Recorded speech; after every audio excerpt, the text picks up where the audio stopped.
Ebonda kona. Yeah me know. Yo tala. Yeah me now. Straight out Jnr Bazooker. Na jump kanda pukwa.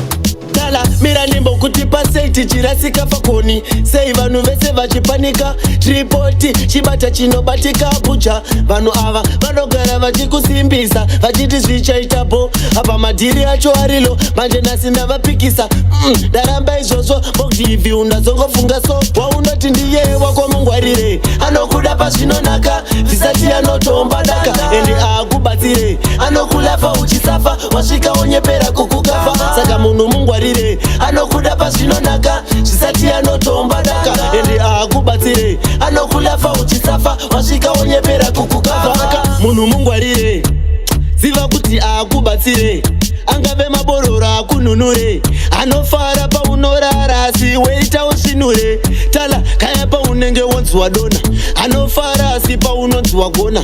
Anonyara asi paunonzi waona. Munhu atembeke imi boys maona. Wako mungwarire. Anokuda pazvinonaka. Zvisati anotomba daka. Endi akubatsire. Anokulafa uchisafa. Wasvika onyepera kukukafa. Saka munhu mungwarire. Anokuda pazvinonaka. Zvisati anotomba daka. Endi akubatsire. Anokulafa uchisafa. Wasvika onyepera kukukafa. Munhu nasipo mangwana noita semumwe munhu.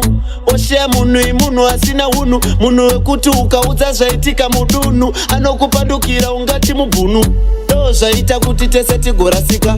Panangobudikira ndaona vashaika. Panangosvika muraunda navashaika. Vamwe matsaga ndaona waunoti ndiye wako mungwarire. Anokuda pazvinonaka. Zvisati anotomba daka. Endi akubatsire. Anokulafa uchisafa. Wasvika onyepera kukukafa. Saka munhu mungwarire. Anokuda pazvinonaka. Zvisati anotomba daka. Endi akubatsire. Anokulafa uchisafa. Wasvika onyepera kukukafa.